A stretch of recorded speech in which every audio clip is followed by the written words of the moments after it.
Welcome to the event tonight. We're CASH, Campus Atheists, Skeptics, and Humanists. We're a student group on campus that focuses on critical thinking and a non-theistic perspective. We're really looking forward to the debate tonight, and we're looking forward to having the opportunity to explore new ideas and to question our own. So, thank you. On the other side, we have Building Blocks. Building Blocks is a grassroots organization that provides a platform for Muslims to put into practice Islamic principles that advocate community building, working for the common good, and helping those in need. Islamic tradition is not only focused on ritual acts of worship, but also strongly emphasizes the importance of social justice and responsibility. A quote from the Quran, in which it says, "O you who have believed, bow and prostrate and worship your Lord and do good, that you may succeed." And likewise, it is mentioned that the Prophet Muhammad, peace be upon him, once said to his companions, "What actions are most excellent?" Then he was asked, "What actions are most excellent?"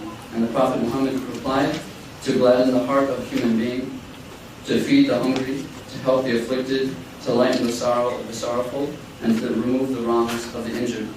It is these fundamental principles that we seek to emulate.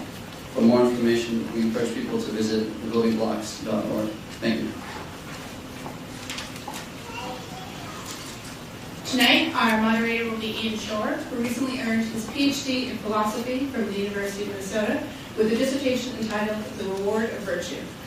He recently returned as a lecturer in the philosophy department as well. His primary academic interests include moral theory, political philosophy, and the work of David Hume. I'd like you all to give a big warm welcome to our moderator.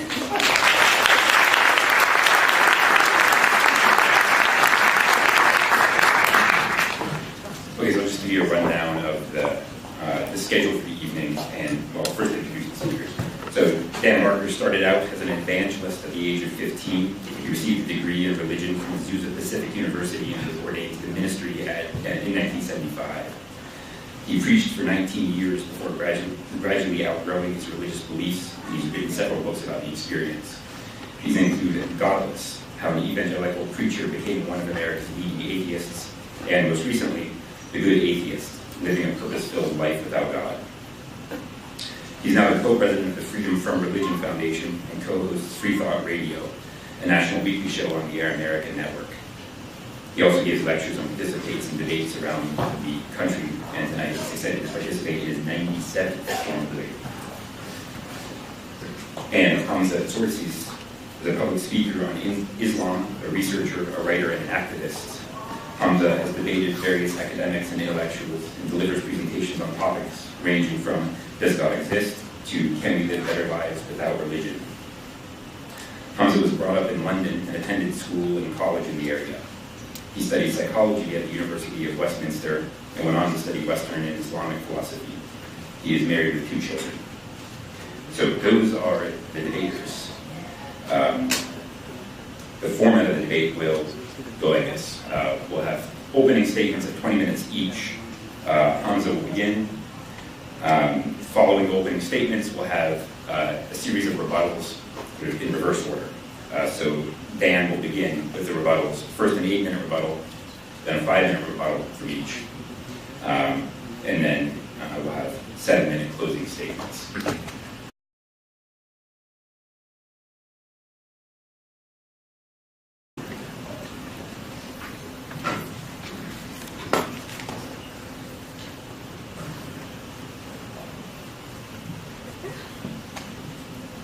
إن الحمد لله والصلاة والسلام على رسول الله أما بعد رب اشرح لي صدري ويسر لي أمري وأحلل عقدة من لساني يفقهوا قولي. Brothers, sisters and friends, I greet you with the warmest Islamic greetings of peace. Assalamu alaikum wa rahmatullahi wa barakatuh. Which basically means may the peace and blessings of God be upon you all. First and foremost, I'd like to thank you for coming tonight to address a very important question. And I'm going to address this question by saying that Islam is more rational because it makes sense of the existence of God. Islam is more rational because it makes sense of the miraculous nature of the Quran, which is the book of the Muslim. Now, Islam makes sense of the existence of God because we have all asked the same questions. Why does something exist rather than nothing? Where did the universe come from? Now, in response to this question, some atheists have claimed the universe is a brute fact. It's eternal. It just is. However, to maintain such a proposition, I argue is untenable, because there are very good reasons that the universe was brought into being. In other words, it began to exist, its past is non-eternal, it is finite. Now, to substantiate this claim, we can bring to our discussion 2 points. Point number 1, the absurdity of an actual infinite history of past events for the universe, and number 2, Big Bang cosmology. Now, the universe must be finite because it is absurd to postulate that the universe has an actual infinite history of past events. Let's take the following example to illustrate this point. Now, imagine I'm an American football player, and before I can pass the ball to one of my teammates, I have to ask permission from my coach. But he has to ask permission also. And if this goes on forever, will I ever pass the ball to my teammate? No, I wouldn't. And this highlights the absurdity of infinite regress of causes. And this applies to events too. Therefore, there cannot be an infinite history of past events to the universe. In light of this, the famous German mathematician David Hilbert, he said, "The infinite is nowhere to be found in reality. It neither exists in nature, nor provides a legitimate basis for rational thought." Also, the universe must be finite because modern cosmology concludes that the universe is not infinitely extendable into the past. It must have had a beginning. Now, according to modern cosmologists, the hot standard model of the Big Bang is where physical time and space were created, and matter and energy were created at a point which the cosmologists call singularity. And clarifying this, John Boslow, the author of Stephen Hawking's universe, he states, "It was not just matter that was created during the Big Bang, it was space and time that were created. So in a sense that time has a beginning, space also has a beginning." Now, there are other models of the Big Bang, such as the oscillating and the vacuum fluctuation models. These have arisen as a result of an assumption of an eternal universe. But modern cosmology has told us that there are principles within these models that necessitate a beginning to the universe. And some of these principles include the second law of thermodynamics, metastability, and acausal fine-tuning, something we could discuss if we get technical in the Q&A. Thus, the Big Bang model describes our universe as having a beginning a finite time ago. As Alexander Vilenkin, one of the world's leading theoretical cosmologists, says, "With the proof now in place, cosmologists can no longer hide behind the possibility of a past eternal universe. There is no escape, people." He didn't say people, I said people. They have to face the problem of a cosmic beginning. Now, in light of this, there are 3 possible explanations. Number 1, the universe came out of nothing. Number 2, the universe created itself. And number 3, the universe has a cause. Now, we know the universe couldn't have come out of nothing because, frankly, out of nothing, nothing comes. This is an undeniable philosophical principle. This is why the philosopher B.J. Swartz, in his publication About Time, explains, "If there is anything we can find inconceivable, is that something could arise from nothing." We also know the universe couldn't have created itself, because that would imply a paradox. Just imagine your mother giving birth to herself. I know it's messy, but it's an impossibility. Also, philosophically, it would imply that the universe existed and didn't exist at the same time. Therefore, the best explanation is that the universe has a cause. Now, this doesn't mean it's God. It doesn't mean it's Buddha, Allah, and it doesn't mean it's Dan Barker, right? It doesn't mean anything. What it means is that there's a cause. But upon conceptual analysis, which basically means, let's think hard about this cause. Let's think critically, using our rational faculties. We will come to some striking conclusions. Now, since this cause created the universe, which includes time and space, I would argue it must be one. Because if we follow Occam's razor, which enjoins us not to posit causes beyond necessity, entails that this cause must be one. Also, it must be uncaused due to the absurdity of infinite regress of causes, as we discussed with the American football example. Also, this cause must be immaterial, which follows the Quranic paradigm of laysa kamithlihi shay. There is nothing like the Creator. He's transcendent. Because since this cause created time and space, it must therefore transcend time and space, which really means transcend the material world. It must be powerful, because it created the whole universe. It must be intelligent, as it created all the laws in the universe, and a lawgiver or lawmaker implies intelligence. Significantly, this cause must be able to have a relationship with the material world because it has a will. Now think about this. Since this cause is uncaused and therefore eternal, and it brought into existence a finite effect, it must have chosen the universe to come into existence, and a choice indicates a will, and a will indicates it can have a relationship with conscious beings within the universe. Now what we've done, just by reflecting upon reality, we've concluded what the Quran, which is the book of the Muslims, concluded 1400 years ago. As God says in the 112th chapter, say, He is God, the one, the only. God, the eternal, the absolute, He begets not, nor is He begotten, and there is nothing like unto Him. Now before I get to my second argument, that the Quran is a miraculous discourse, I really want to basically have a new conversation with you guys today. I want us to be in an emotional, intellectual space where we can connect with each other. So I'm going to deal with some, what I would argue, outdated atheist cliches concerning this argument, so hopefully we can move along positively. And contention number one is quantum physics undermines this argument, because there is a claim that particles come from nothing and that subatomic events do not correspond with causality. So things can begin to exist without the cause, and things can come out of nothing. Well, firstly, the quantum vacuum is not nothing. It is something. It is a sea of fluctuating energy. It has a rich structure and obeys the laws of the universe. Like philosopher of science John Polkinghorne, he states, it's not nothing. It's a structured and highly active entity. Also, there are deterministic perspectives adopted by physicists. For instance, the David Bohm interpretation being one of them. As Polkinghorne states, Bohm's theory, there are particles which are unproblematically objective and deterministic in their behavior. Contention number two. If the actual infinite is not real, then how can God be actually infinite? Well, listen to the argument. When we say the actual infinite is not real, we mean an actual infinite of discrete segments. The infinity of God is to be understood in terms of an undifferentiated infinite entity. Let me make this a bit more simple.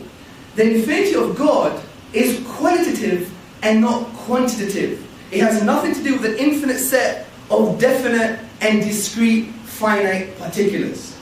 Contention number three. Stephen Hawking, the renowned physicist, in his new book, The Grand Design, has shown, apparently, that the universe can self-create. It can come from nothing. Well, he states in his book, because there is a law like gravity, the universe can and will create itself from nothing. But first and foremost, if we read this book properly, his view of nothing doesn't mean nothing. It means a quantum vacuum. And we've already discussed that the quantum vacuum is something. It's a rich structure, it's a sea of fluctuating energy. Also, concerning the law of gravity, well, that's just a mathematical equation that describes nature. And it basically is the force of attraction between material objects.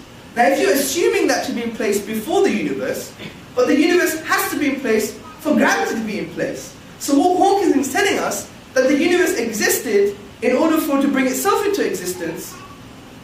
But that's, again, like saying your mother gave birth to herself. It's a paradox.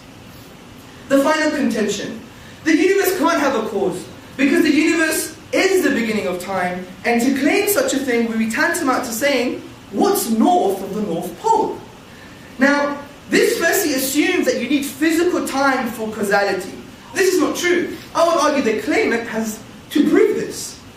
Take the Big Bang, for example. The initial singularity of the Big Bang is not considered to be part of physical time, but constitutes a boundary to time. However, cosmologists say it's still causally connected to the universe. So what this shows is that even though physical time didn't exist at this point, there is still a causal connection with the universe. So by analogy, God's act of creation can be the same. In other words, it's prior causally, but not prior in time. Now, let me go straight to the second argument, which is Islam makes sense of the miraculous nature of the Quran. Now, first and foremost, let's define some things here. What do we mean by miraculous, by miracle? Now, the word miracle comes from the Latin word miraculum, meaning something wonderful. Now, the old ironclad definition of miracles, the David Hume definition, if you like, was a violation of natural law. But I think this is incoherent, because what's a natural law? A natural law is just an inductive generalization of patterns we perceive in the universe. Now, if something transcends the pattern or changes, doesn't mean it's a miracle. Maybe we haven't been looking hard enough. And this is why the philosopher Belinsky observes, so as long as natural laws are conceived of as universal inductive generalizations, the notion of a violation of a natural law is incoherent. So I would hold an Islamic philosophical point here. Islamic thinking states that a miracle is an act of impossibility. Once we have exhausted all of the possible naturalistic explanations, then it's a signpost to the transcendent and signpost to the divine. And to substantiate this for the Quran, I would use two arguments: the unique literary form of the Quran and the way the Quran describes natural phenomena. Now, the Quran is a thinking book. It teaches us to think. For instance, it says, أَفَلَا تَعْقِلُونَ, in Arabic meaning, do they not use their intellect? Do they not use their minds? But the Quran goes further than this and challenges mankind with regards to its authorship. And this challenge is with regards to its unique literary form. And this has a historical context, because the Arabs at the time of Revelation 1400 years ago were the best at expressing themselves in the Arabic language. So they were Arabic linguists par excellence. But they failed to challenge the Quran. They couldn't imitate the unique literary form of the Quranic discourse. As Foster Fitzgerald Arbuthnot, who was a notable British Orientalist and translator, states, and that though several attempts have been made to produce a work equal to it as far as elegant writing is concerned, none has yet succeeded. Now, the Quran's literary form desculpts what we know of the Arabic language, because the Arabic language can be divided into various literary forms: rhyme prose, also known as saj'a, straightforward speech, also known as mursal, and poetry, which have to adhere to the 16 rhythmical patterns known as the al-bihar. Now, we know the Quran is not rhyme prose, because rhyme prose has certain definable features, and the Quran transcends these features. As Devin J. Stewart, the famous Arabist, in his essay Rhyme Prose, which can be found in the Encyclopedia of the Quran, has shown that the structural features of Quranic Arabic differs from rhyme prose. We know the Quran is not straightforward speech because it has assonance, it has rhetoric, it has eloquence, and these are not the features of straightforward speech. We know the Quran is not poetry because none of the totality of each of the chapters of the Quran adhere to the rhythmical patterns of poetry. This is why Muhammad Khalifa, in his publication, The Authorship of the Quran, concludes, readers familiar with Arabic poetry realize that it has long been distinguished by its exact measures of syllabic sounds and rhymes. All of this is categorically different from the Quranic literary style. And it's no wonder the scholar and Arabist A.J. Arbery, he states, for the Quran is neither prose nor poetry, but a unique fusion of both. Now, how does this make the Quran a miracle? Well, the reason the Quran is a miracle here is because when we go to the nature of the event, which is the Quran, the nature of the event, which is the Arabic language, rather, and we exhaust all possibilities of the 28 finite letters, the finite grammatical rules, and the finite words, we cannot create the literary form of the Quranic discourse. And this shows that it's an act of impossibility. It is no wonder Professor Bruce Lawrence, in his book The Quran, a biography, says, as tangible signs, Quranic verses are expressive of an inexhaustible truth. They signify meaning, laid within meaning, light upon light, miracle after miracle. Now, my second argument to substantiate the Quran is a signpost to the divine is its descriptions of natural phenomena. For example, the scholar Mohr Ali, in his book The Quran on Orientalists, he says the Quran is not contingent on a 7th century worldview of natural phenomena. For instance, the Arabs at the time, they believed that the mountains used to keep the sky up. The Quran doesn't reflect none of this 7th century worldview.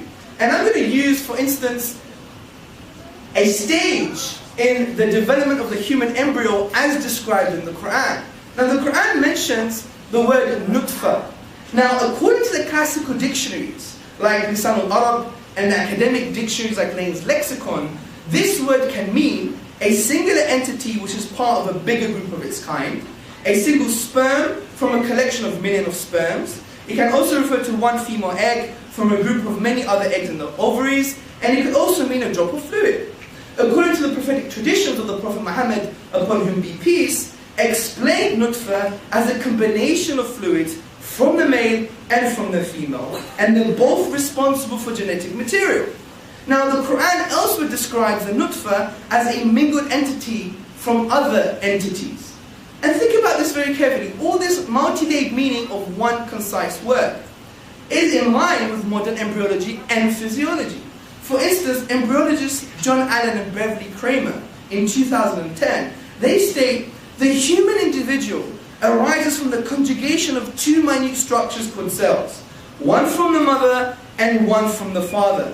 These are called gametes. Together these gametes form a single cell, the zygote, from which the entire embryo, including its surrounding membranes, grows. Now how do we explain this, since the nature of embryological knowledge was based upon the works of Galen and Aristotle?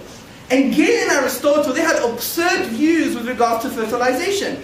Galen, for instance, said only the sperm has the faculties, meaning the sperm is responsible for the genetic material. We know this is false. Also, Aristotle had another absurd view. He said the sperm mixes with the menstrual blood. But the word for menstrual blood in Arabic is hay. It's not nutfa. So the Quran actually goes against a 7th century worldview of describing natural phenomena. So where did he get this from? When we exhaust naturalistic explanations, he couldn't get it from Aristotle. He couldn't get it from Galen. He couldn't get it from Hippocrates. He couldn't get it from any of the medics at the time. Where did he get it from? There's an accumulative case to support that the Quran is from the divine. I would also like to add that this process also describes a physiological process. For instance, we know that these cell structures that form the zygote have to be contained in fluids. And we knew, as we just discussed, that the word nutfa actually also means fluid or a drop. Interestingly, sperm have to be contained in semen, and the ovum or the egg have to be contained in oviductal secretions. And this is recent findings in physiology, that the oviductal secretions support the process of fertilization. So again, we ask the question, how is this in line with modern science? This book should be a reflection of a 7th century worldview, but it's not. And we could give many more examples during the Q&A. I really want to entertain a positive discussion with you guys, inshallah, which means God willing. Now, just to end, I have one more minute. I'd like to say that, look, this is not just about intellectual gymnastics. This is about who we are as human beings. Especially you Americans, right? Always claim about freedom and the pursuit of happiness and liberty. Very important concepts. But I want to raise something here. How do we achieve true freedom? An American writer once wrote that being born is like being kidnapped and then sold to slavery. And that's so true, because we're just a reaction of our biological and social circumstance. You didn't choose where you were born. You didn't choose your parents. You didn't even choose your siblings. You didn't choose your DNA. You didn't choose the economic circumstances you were brought up in. You're shackled to these. So how do you attain true freedom? In Islamic spirituality, we say the way to free yourself from this social biological conditioning is actually to worship God. And by doing that, you free yourself from the slavery of your own desires and the slavery of the reaction to social biological processes. And hopefully we'll discuss this a little bit more in the Q&A and maybe transcend some of the intellectual gymnastics that I've been practicing so far. Thank you very much for listening.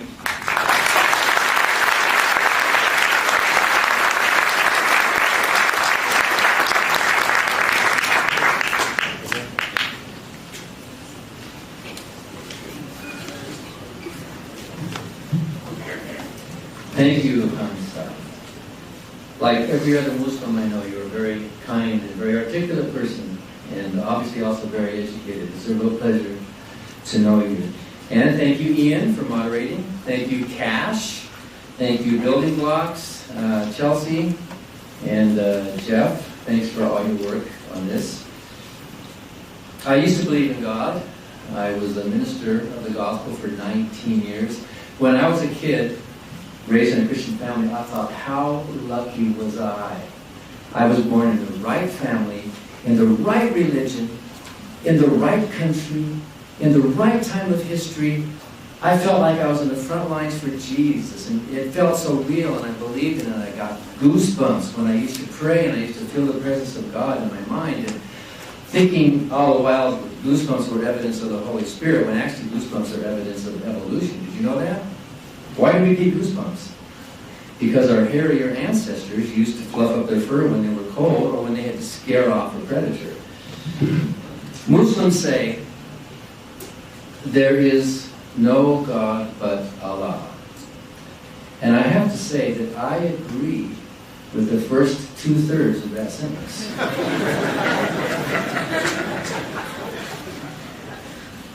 Atheism is the absence of a belief in God. Atheism is not a positive moral philosophy. It's not a positive philosophy at all. It is simply the absence of a belief. There is a subset of atheists who do take it a step further and claim they do believe there's no God. But basic atheism is simply not believing in a God. Since there's no evidence for a God, it is rational, therefore, not to believe in such a being.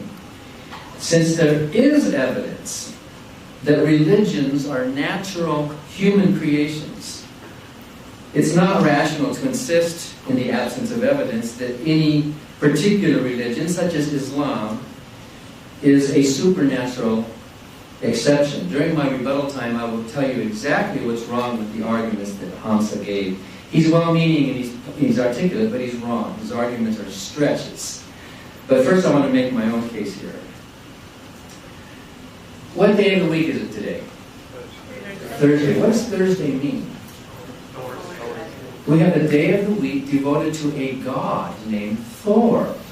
There were people all over the world, millions of people, good people, who were born into a religion of this sky god, thunder god named Thor, and they lived their lives worshiping this god, and they died worshiping that god. And that god was apparently influential enough that we have a day of the week, at least in many countries and many languages, named after that god. Who caused the thunder? Who caused the lightning? Who caused all those things to happen? Thor did, or Zeus did, or name your god. But now that we know more about weather, now that we know more about electricity, that gap is closed. That god is no longer necessary. That god is now just the name for a day of the week. Is there anybody in this room who worships the god Thor? Anybody? No? Anybody in this room worship the god Quetzalcoatl, the Mexican god? Anybody here? Millions of Mexicans, millions of Indians down there worship that god. No? Anybody here worship or believe in the goddess Diana, the huntress goddess of Greek? No? Nobody here? Millions of people believed in that god.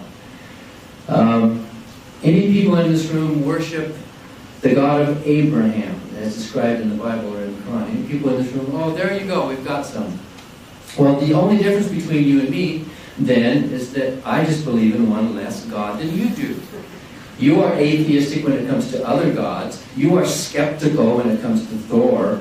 You are probably a skeptic when it comes to the angel Moroni. In fact, there's historical evidence for the angel Moroni and Joseph Smith, much more recent than Muhammad.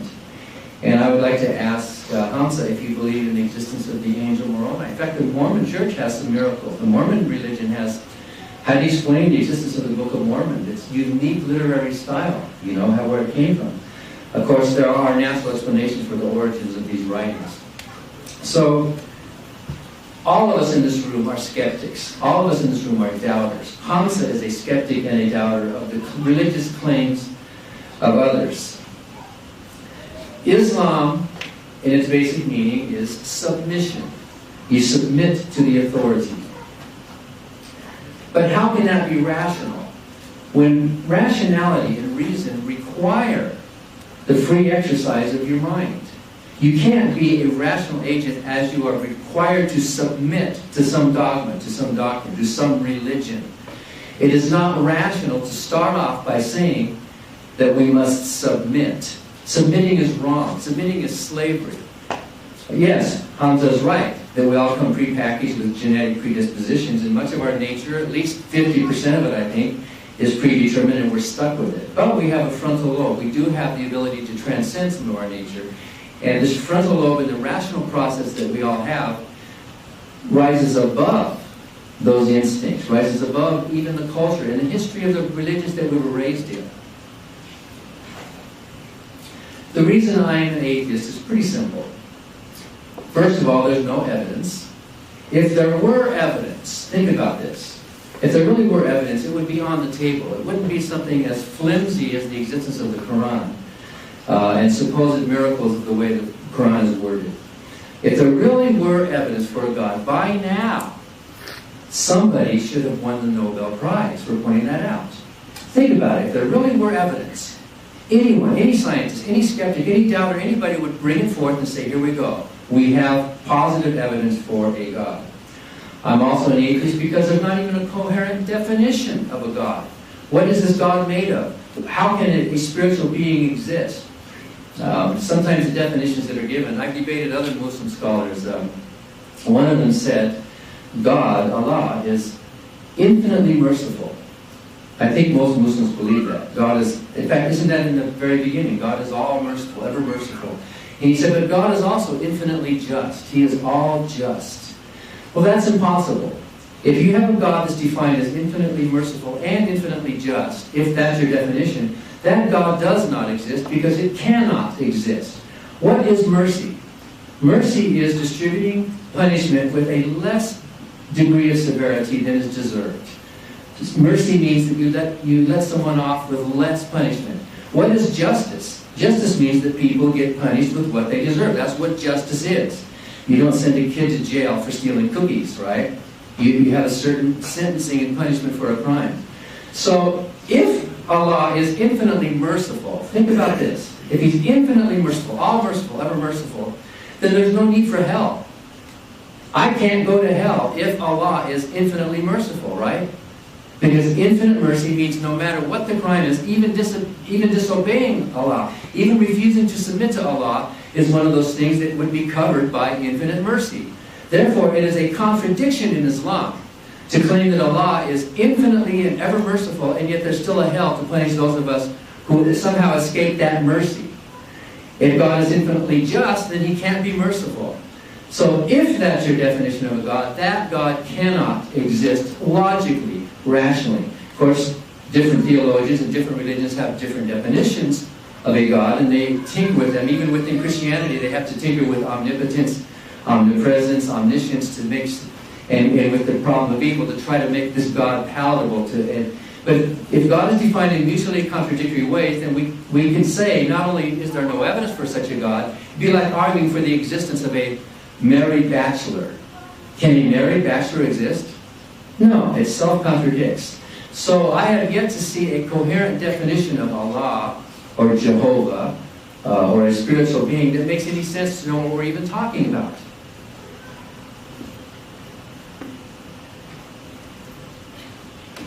And of course, there's no good arguments for a God. This first cause argument that Hamza gave, I will talk about that during rebuttal time, is not a good argument. It's basically a God of the gaps argument, but it's even itself internally contradictory.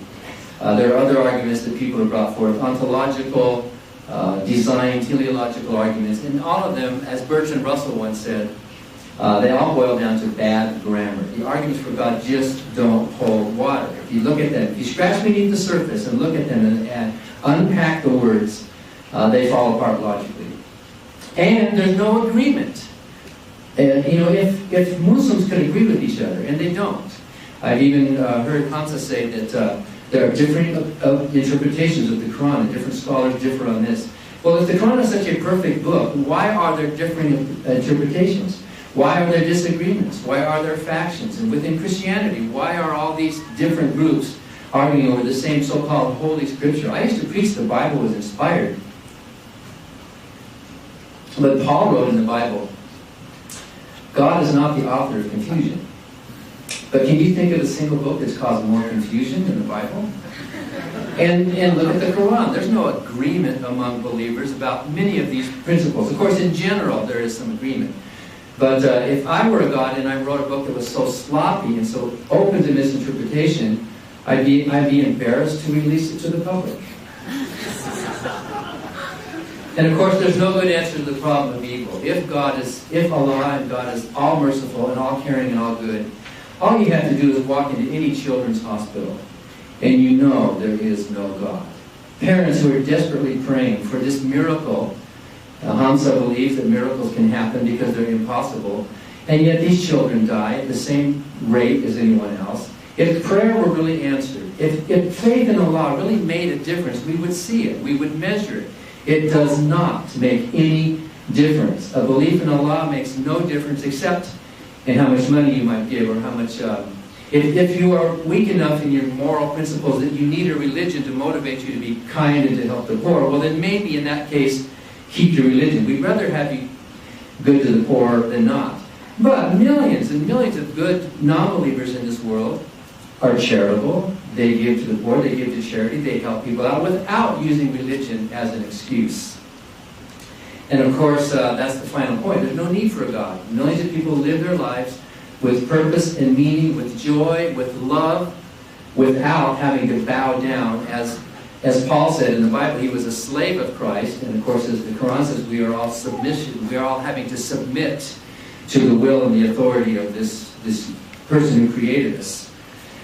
We've sometimes heard it said that the absence of evidence is not the evidence of absence. I don't think that's true. I think the absence of evidence it's not proof of absence, but the absence of evidence is indeed evidence of absence. In fact, you can hold it in your hand. For example, suppose there were a bomb scare, and we all had to leave this building. And the authorities came in, and we were all standing outside waiting. And the authorities went through the whole building, and then they finally announced, okay, it's clean, you can come back in. Would you come back in? Would you have proof that there's no bomb?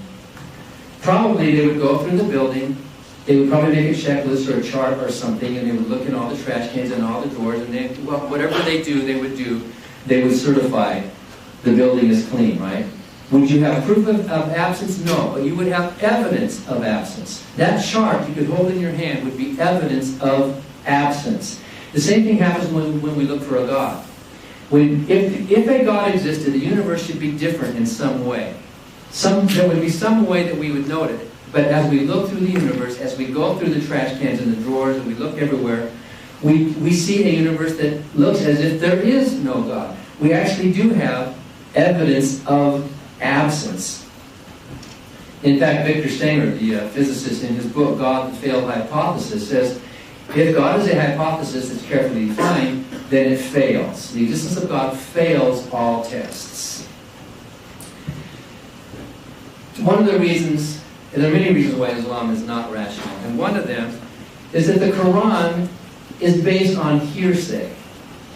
We have hearsay testimony, which would not stand up in a court of law, that a man named Muhammad went into a cave and he got some words to recite. Recite. The word Quran means to recite.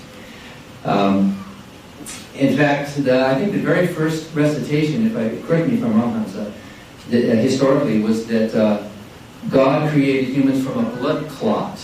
That's the word that I have in one of my translations. Other translations say other things. And by the way, different translations of the Quran contradict each other. And I have two different versions, and sometimes the same verse is translated different ways in the English. Arabic is not that strange of a language. Arabic is a language like any other. All languages have problems with translations, but Arabic is not that special. It's a wonderful language. It's unique, but all languages are unique. When you translate from Spanish, or when you translate from Greek, when you translate from Arabic, you're going to have some problems. But if there is an all-knowing, all-caring God who cares about this message getting to us, then why wouldn't He make it so that the translations would be understandable to all of us? What we do know about the Quran is that it was written by human beings. And what we do know from history is that human beings make mistakes. Whoever put that book together was a human being. Was it Abu Bakr who gave the canon, the original canon for the Quran? Was just a guy. Why do we take his word? Why do we think his word is special? He's just a guy, just like the people who wrote the New Testament. They had a religious agenda, and everyone claims the New Testament has these irreproducible miracles too. The Book of Mormon has these miracles, and look at all those things. They're just people. They're just human beings. I think Hamza agrees with me that someone like Joseph Smith, although he claims to be inspired, he claimed to have found in this hole in the ground these golden tablets, he was just a human being who exaggerated. He made mistakes. He was wrong. He misinterpreted. The people who put the Quran together were human beings. Human beings make mistakes. They made a mistake with the Quran. The Quran has verses that are contradictory within it. It can't be a perfect book if it has verses that contradict each other. One example, there is a surah that says that hell is eternal. Hell lasts forever. But I read another surah, if I can find it, if you want me to look it up for you. It says, no, hell doesn't last forever. It lasts as long as the earth lasts. So there's a contradiction.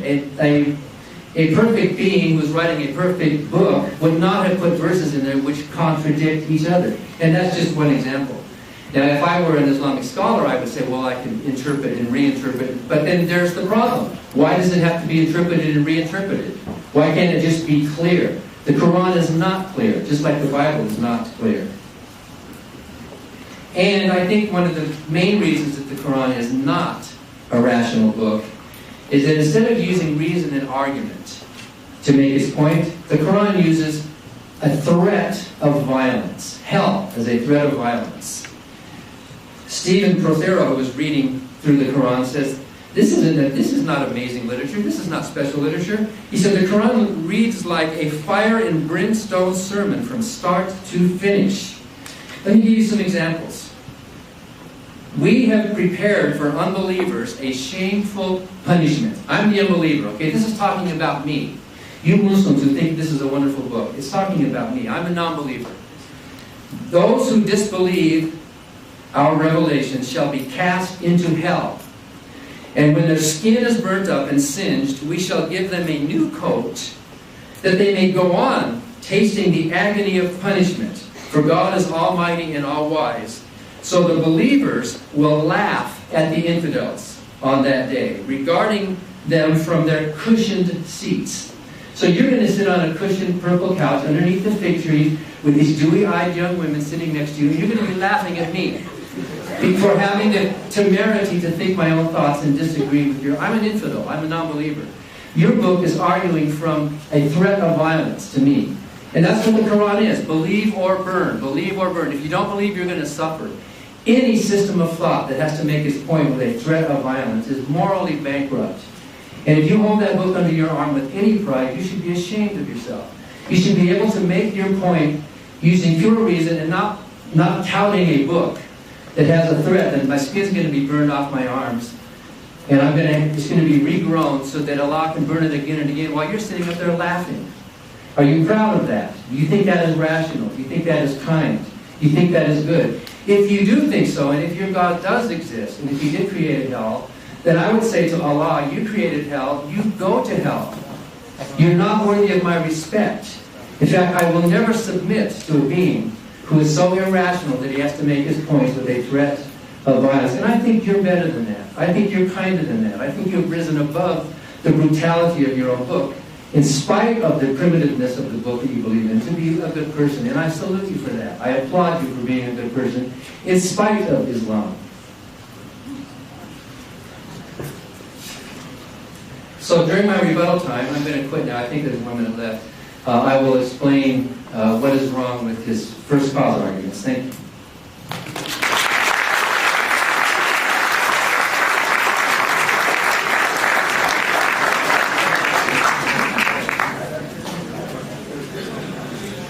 All right, thanks for the opening statements. We're going to go straight to the rebuttals, 8-minute rebuttals, beginning with Dan.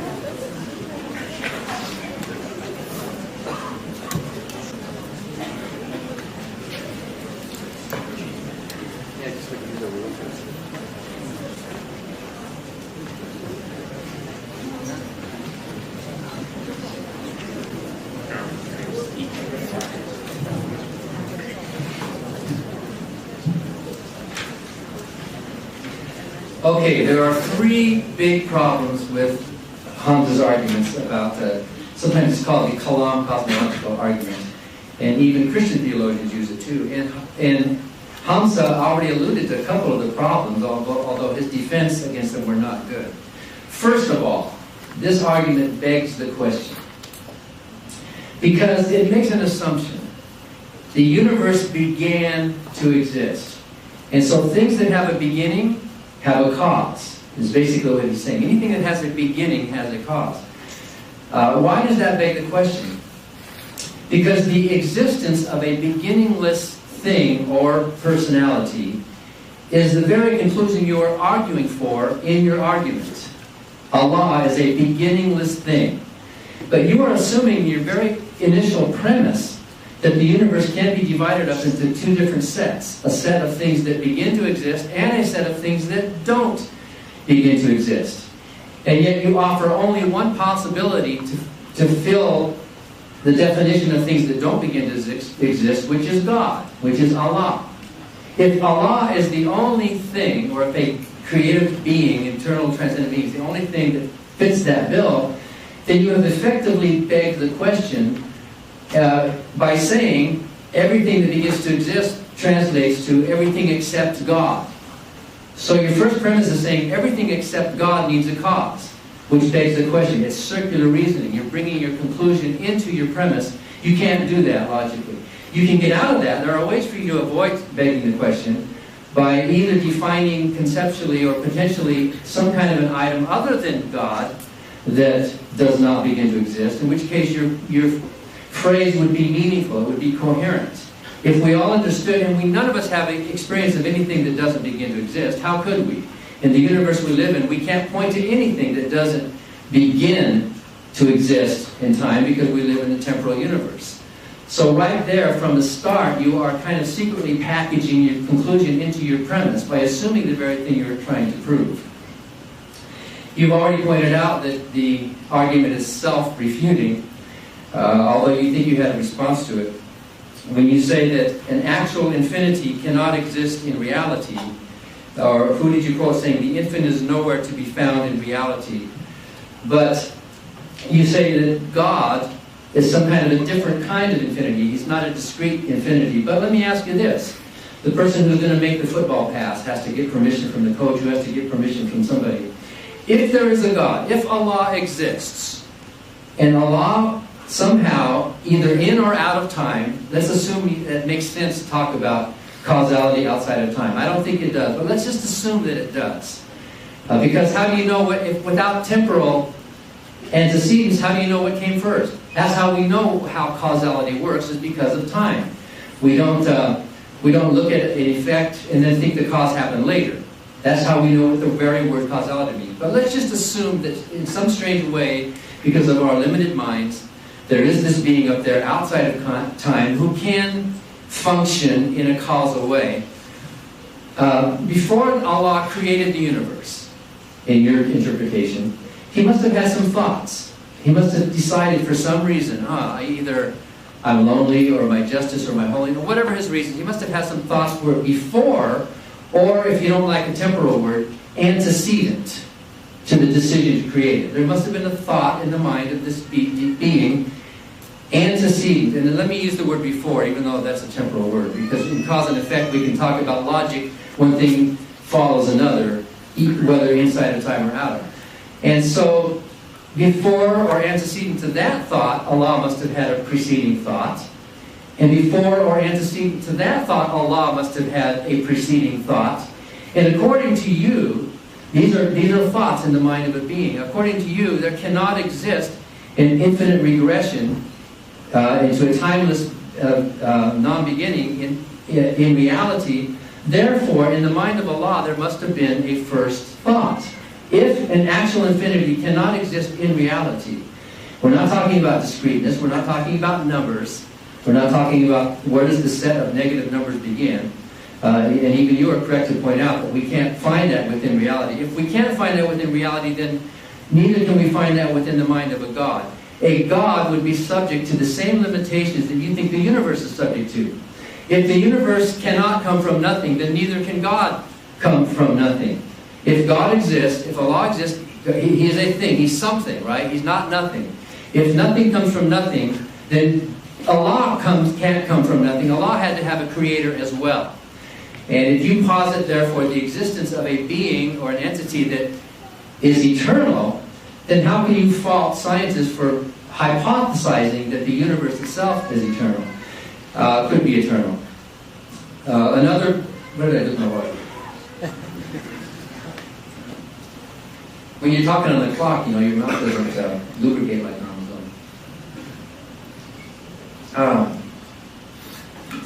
I won't say thank God, I'll say thank Jeff for the We should give thanks where thanks is due, not to some imaginary being. But another problem with this argument is that it's comparing apples and oranges. And I'm surprised that Hamza doesn't see this. The word universe, these days, refers to our particular universe that we're in now. Cosmologists don't use the word universe anymore. In fact, I don't think any cosmologists think it was a singularity anymore. You're reading science books from 20 years ago, I think.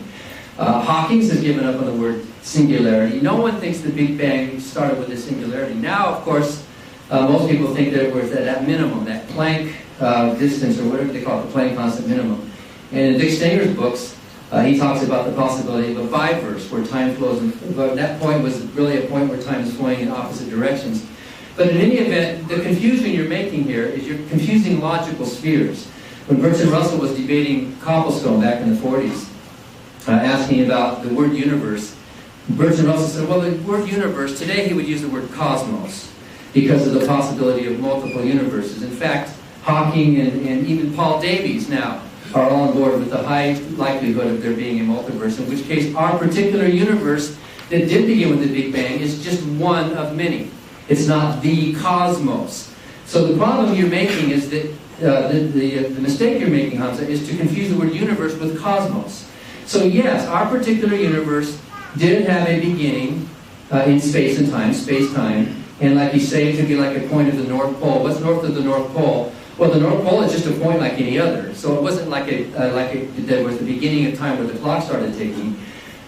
So you're comparing apples and oranges. Even if our particular universe did have a beginning, that beginning doesn't apply to the cosmos itself. What you're doing is you're trying to jump up a logical sphere. And what Bertrand Russell said to Copplestone, it'd be like saying, well, since every human being had a mother, therefore the human race had a mother. That doesn't follow when you jump up from apples to oranges. And that's the logical mistake you're making by confusing and conflating logical spheres. So your arguments don't work, your evidence doesn't work, and during a further rebuttal, let's talk a little more about the Quran.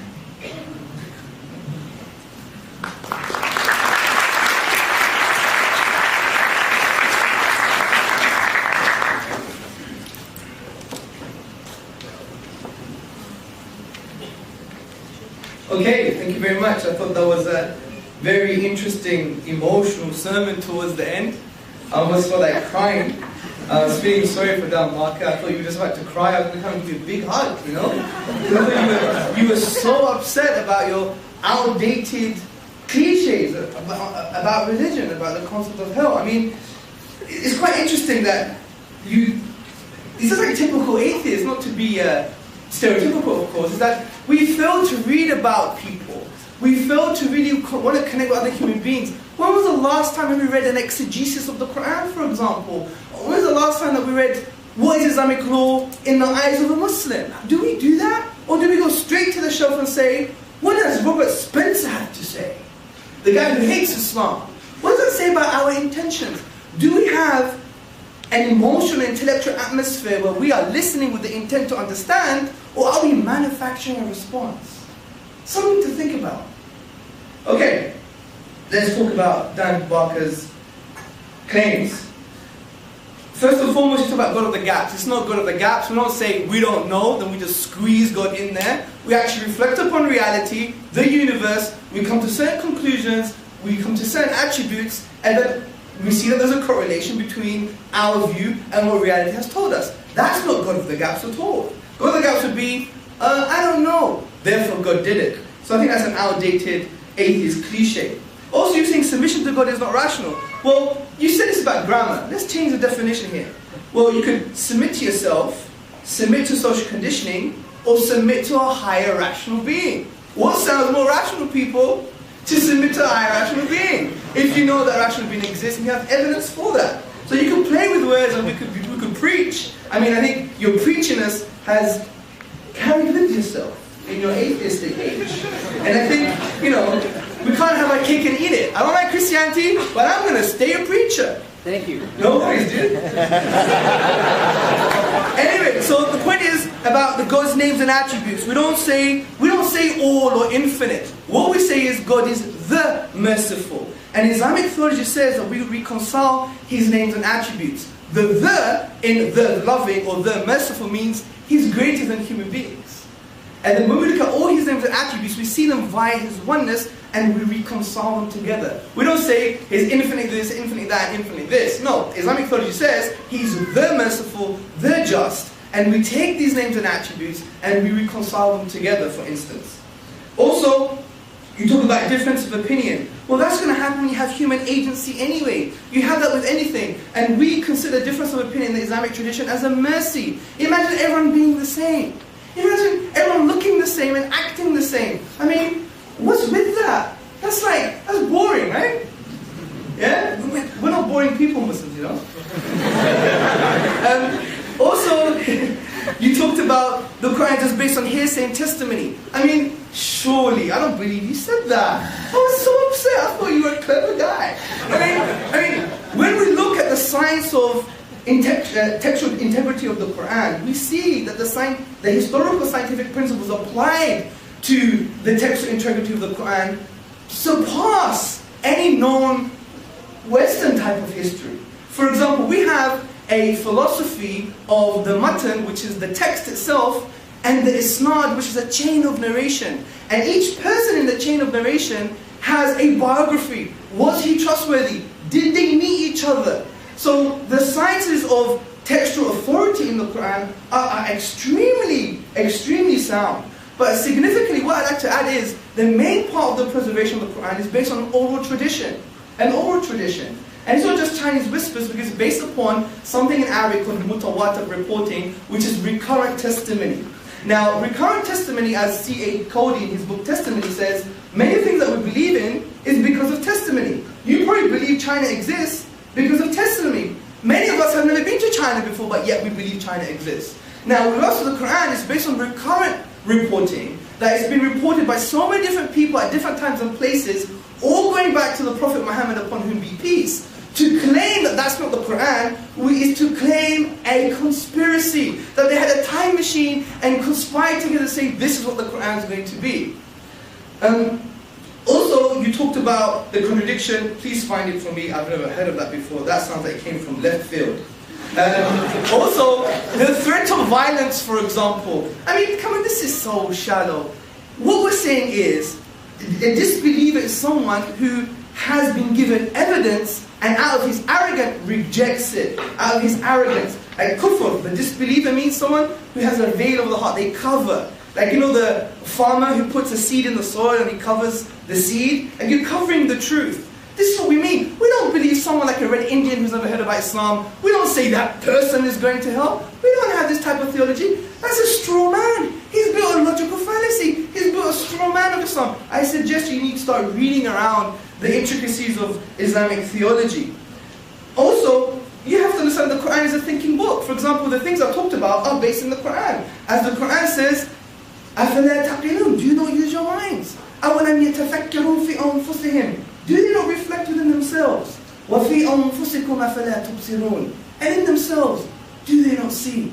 Are you going to base your life on your forefathers, even if it's based on no knowledge? These are rational principles. It's an existential text that makes you think about the meaning of existence and who you are. You're being quite unfair, Dan, you know?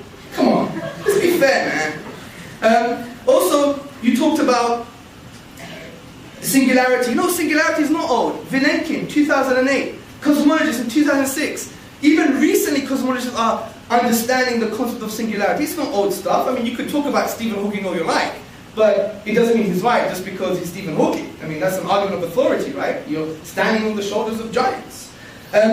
Also, you talked also about that why isn't everyone a Muslim? Why isn't the evidence on the table? That's again a logical fallacy. You're standing on the shoulders of giants.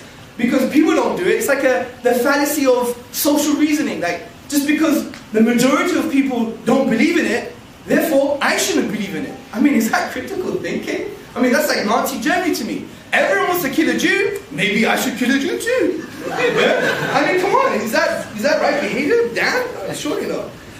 Also, you spoke about apples and oranges. Again, you have a grammar problem. No, I see the universe as an object because it has a spatial temporal boundary. I'm not saying it's a category of things. So I don't think your argument here works. And also, you think that we have a special pleading to God with this argument. But since the atheist has always maintained the same about the universe as beginning as an uncaused, then you're doing the same thing. I mean, interestingly, Professor Anthony Flew said that we need to make a choice. Either the universe is uncaused, or the cause of the universe is uncaused. And I think in light of tonight's evidence, we know that the universe is caused, and the cause of the universe is uncaused. Also, you talked about, well, then who caused God? Well, the thing is, God never came into being. Rather, we know we have evidence the universe came into being. And finally, you spoke about God's thoughts, but we say that that's a fallacy, it's a straw man argument with regards to who God is. We say that his intentions, if you want to put them even into that kind of words, are eternal. And there's a difference here. There's not like a discrete, finite kind of process going on that you could claim that the actual infinity doesn't make sense with regards to God itself, which I discussed in the initial part of my presentation. But more of that in the next part of the rebuttals. Thank you.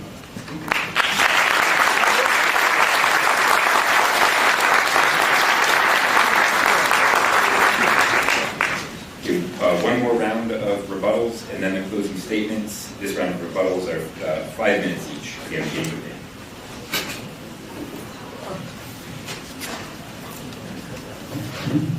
So, did Allah create the universe and say, oh look, I created the universe, now I better decide to create the universe?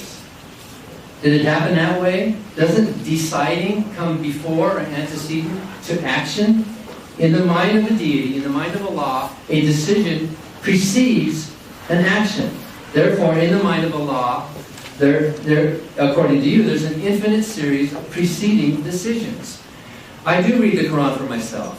I didn't consult a lot of these authorities who, in fact, if you do consult authorities, they disagree with each other a lot. And you all know that within Islam, there's arguments, there's disagreements, and that's wonderful. But that strikes against the uniformity of the teaching of this book. I read the Quran for myself. I've read 2 different English translations myself, with my own mind, with my open mind and an open heart, and I reject it on rational grounds. It is irrational, it is insulting, we can do better. Read Shakespeare. Shakespeare can't be reproduced by anybody. Read Moby Dick. Read some other wonderful works of literature.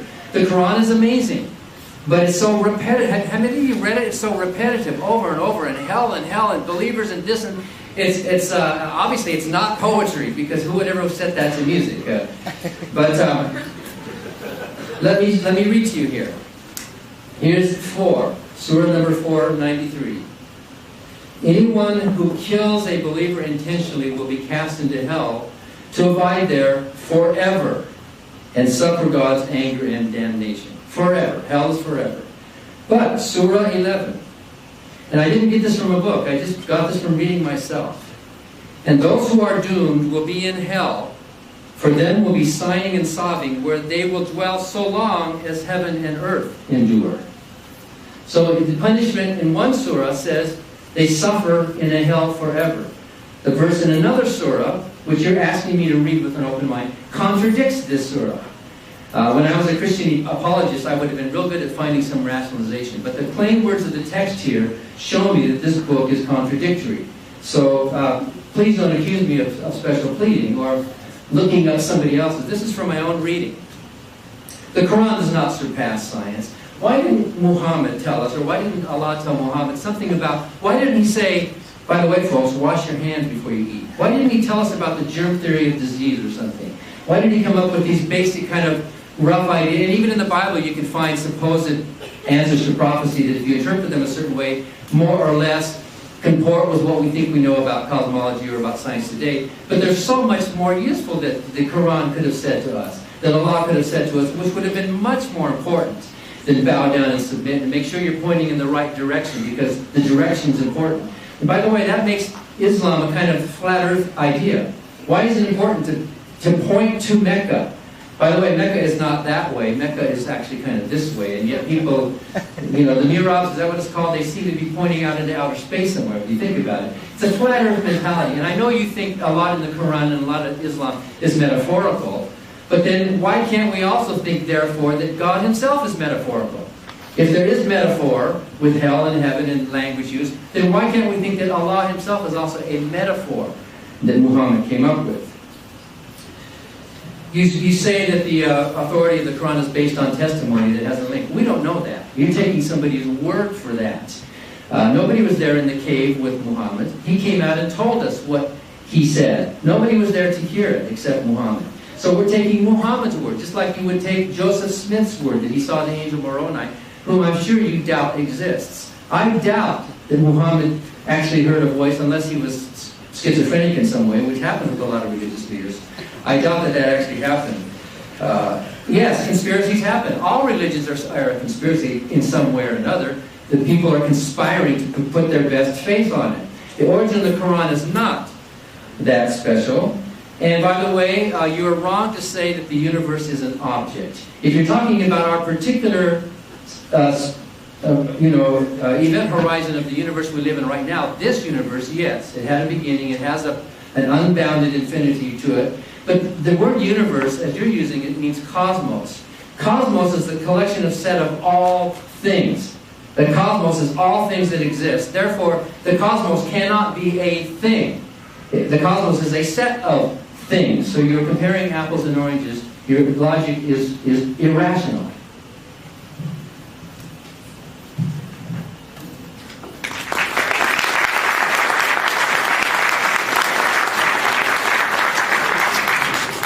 Okay, this is very good.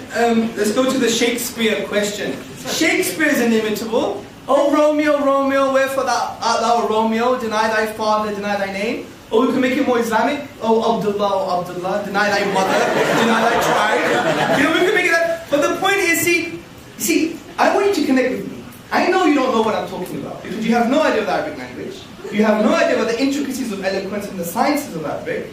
So I think the most sincere thing for you to do is say, Hamza, I don't know, man. Let's discuss this like two gentlemen. We don't want to beat each other about it. I want to know, what does this argument mean? Maybe it might be a valid argument. Throwing the Shakespeare one is so shallow, because Shakespeare, or Sheikh Zabur, essentially, Shakespeare, for example, he articulated some of his plays in iambic pentameter. Who studies English literature here? Iambic pentameter has been replicated by many people. As a matter of fact, his contemporary Christopher Marlowe has been accused of some of his works. So the Shakespeare argument is not an argument.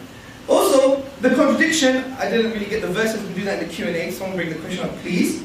Also, the funny thing is about washing your hands. Why did the Quran tell us to wash your hands? The Quran does teach to wash your hands before every prayer, dude. You understand? And he said before eating. You know the Prophet Muhammad, his sunnah, his way? Do you know what he did before he ate? Yes, sir. He washed his hands.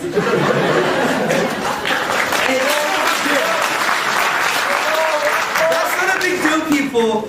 Also, testimony. See, the problem is, do I know that the Prophet, peace and blessings on him, saw the angel? The reason I know that is not based on testimony. The reason I know that is because he claimed it, and I know he was truthful because of historical evidence. And I know the Quran that he brought forth is a signpost of the transcendent.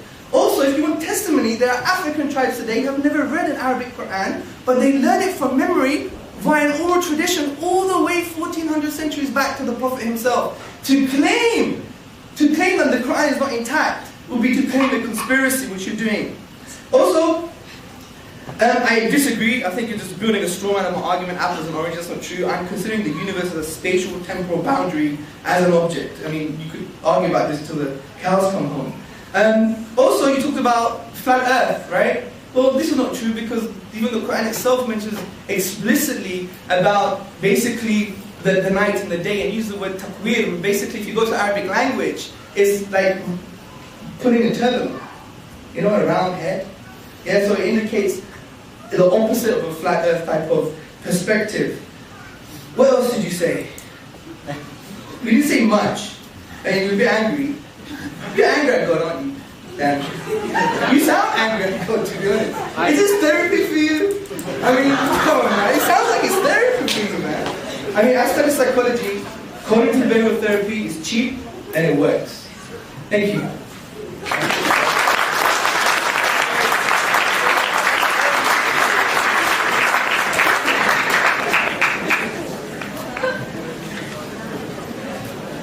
All right, 7 minutes of closing statements. Meeting will end.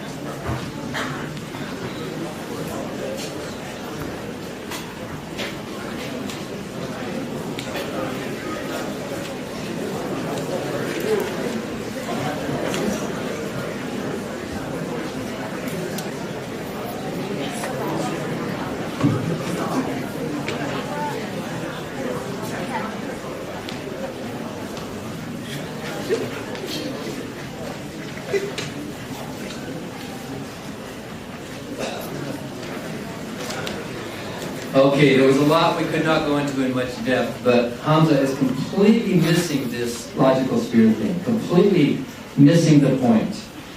Cosmologists today admit that this universe that we live in, and decades ago nobody would even use the phrase this universe. In Bertrand Russell's day, the word universe meant all of existence, everything.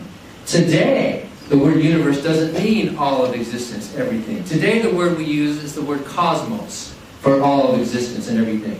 The word universe today is a much smaller word. In fact, we talk about multiple universes. This universe, this particular event horizon that has this particular Big Bang within it. So you are absolutely right that this universe had a beginning. You're absolutely right that we can go back to a point at the Big Bang. Yes, this universe. But that's not the cosmos.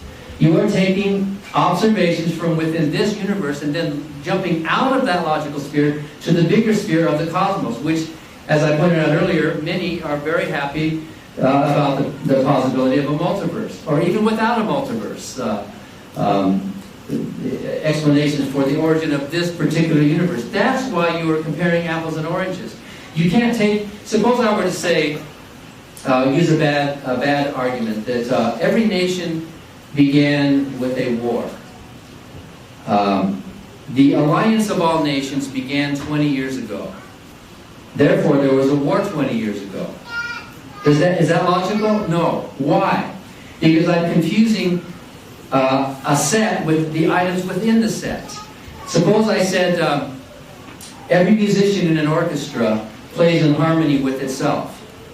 Therefore, it follows that every orchestra is playing in harmony with every other orchestra. That doesn't follow. You've jumped up a logical sphere and you're confusing. You're taking a finding from one level and trying to apply it to a higher level. That's the mistake you're making logically, and I'm surprised you don't see that. You've read books, you've studied these things, Hamza. It's comparing, and even Bertrand Russell in the 40s pointed that out, about the human race not having a mother. Okay, so we are all human beings. Right? We're all biological animals. Any of us could breed with each other. We all come from a common ancestor somewhere back there. We all have common needs and wants. I'm not ashamed of being a preacher. I think being a preacher is fine. And it actually is kind of good therapy, yes. I'm not ashamed of being angry sometimes. Sometimes anger is justified. Especially not against a God who doesn't exist, but against followers of His who insist on threatening people like me with a physical torment, which is what your book does. There's no doubt about it. Anybody reading the Quran in any language can see that there is a threat of physical violence in that book.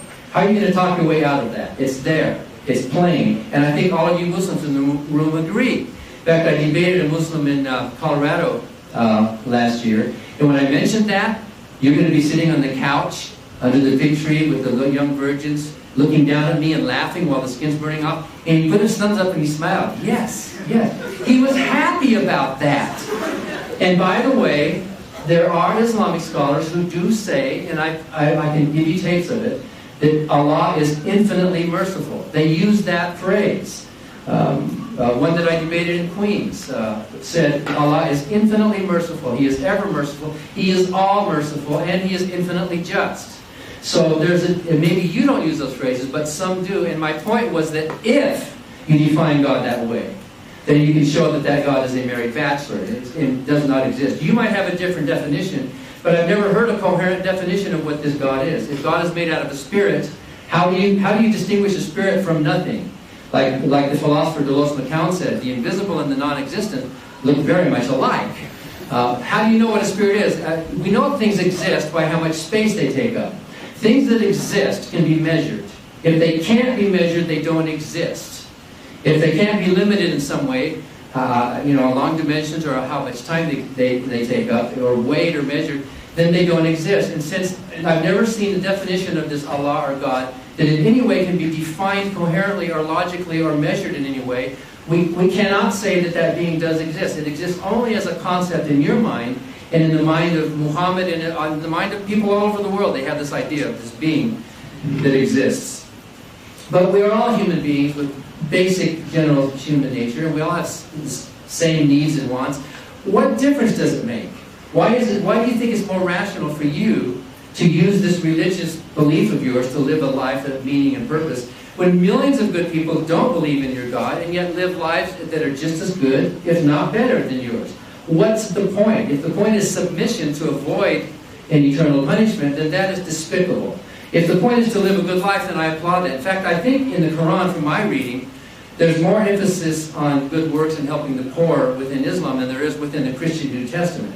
And I think that's one of the positives about Islam that we can say. Most Muslims really are concerned about directly helping the poor. But think about this. Picture this equation, all right? And then see if you can solve it. Religion plus good works equals good works. Now solve for religion.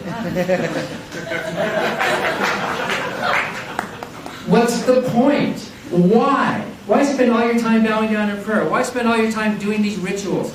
If you separate the good from all the religions, Islam has a lot of good in it. So does Christianity, so does Judaism. All religions have good in it. The good is not a religious idea, it's a humanistic idea. The good is peace, avoiding harm, minimizing harm, increasing well-being, or whatever you want to call it. The good is the human needs and wants that we all share together. The things that distinguish a religion from the common, transcendent good that all of us human beings have, those things are not good things. What day of the week you should worship, what kind of clothes women should wear, what kind of recitations you should make, those are a waste of time. It's more rational to spend your time and your energy doing actual good rather than investing in a divisive, irrational religion.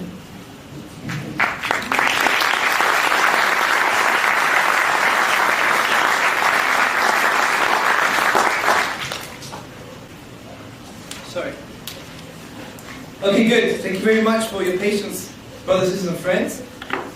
Okay, first and foremost, see, what's interesting, in the last 10 years in the sociology of religion, there's been academic studies, longitudinal studies as well, that have shown that religion actually has a positive correlation to well-being, in contrast to the atheist worldview. I mean, if we were to reduce it on maybe Dan Barker's disposition today and mine, you may be able to understand that as well. He's a bit angry today. Anyway, so according to the sociology of religion, it has shown that religious people have better mental health, better physical health, lower criminality, high levels of happiness, and high levels of altruism and philanthropic activity. These are academic results, not just I'm just feeding this, right? Example number one. In 2000, Schnittke, in the Journal for the Scientific Study of Religion, examined a data set of nearly 3,000 adults from the general population, and he found religious involvement had no significant relation with depression, and he found that religiousness was a buffer against mental distress. Also, in the Handbook of Religion and Health, edited by Harold Koenig and others, the authors reviewed 2,000 published experiments, and they found that young people have significantly lower levels of drug and alcohol abuse, criminal delinquency, and attempted suicide. Happiness. The Gallup Survey of Religion in America concluded that people who agree with God, that agree that God is very important in their lives, are twice as likely to report being very happy, in contrast to an atheist. So God makes you happy, man. So be happy, people. Yeah? Also, political scientist Robert Putnam, he surveyed 200 volunteer organizations, and it showed there was a positive correlation between religiosity and membership of volunteer organizations. Take the Index of Global Philanthropy in 2007. It states, which you don't state, religious people are more charitable than non-religious. not only given to their own congregations, but also regardless of income and other demographic variables.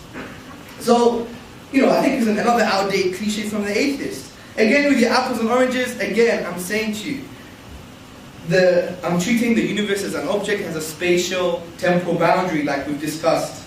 We could argue this again until the cows come home. Then you mentioned maybe something like a multiverse. Look, philosophically, the multiverse for me doesn't make sense for about 7 reasons. Number one, the multiverse remains a hypothesis and it's very highly speculative, okay? It's a highly speculative mathematical exercise.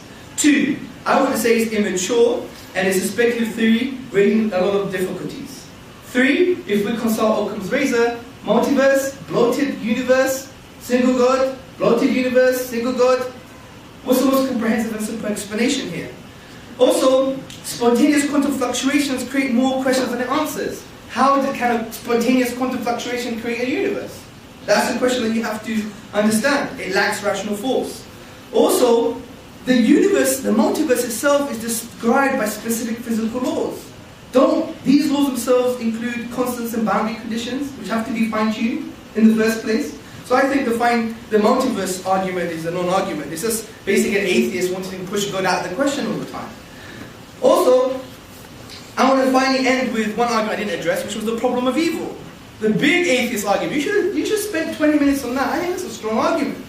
And basically, the problem of evil is saying that God is all good and He's all powerful, but there's a lot of evil, gratuitous evil, therefore He can't exist.